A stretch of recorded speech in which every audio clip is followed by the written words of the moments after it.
Yes. शहंशाह, तूने अपने बेशबहा खजाने से अपने इस हकीर और तकसीर बंदे को दुनिया की तमाम नेमतों से नवाजा है। इस तो शोहरत, वक़ार और इफ्तिखार, चाहो मनसब, नामो निशान, नामो निशान, नामो निशान।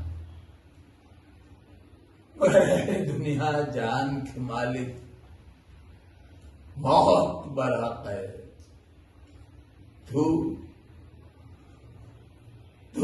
जलालुद्दीन मोहम्मद अकबर को बेशक बेजान उठा, बेजान नशीन नहीं, बेजान नशीन नहीं, बेजान नशीन नहीं, बेजान नशीन।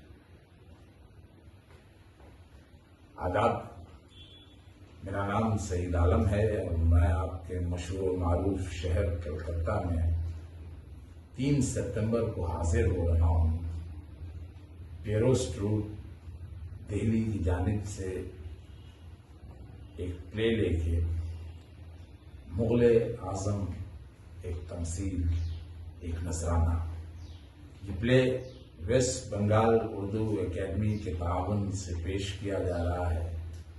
आपसे गुजारिश है कि आप ज्यादा से ज्यादा तादाद में तशरीफ लाएं। प्ले 3 सितंबर को होगा, 6 बजे कला मंदिर में आपका इंतजार रहेगा। बहुत शिद्दत से आदाब।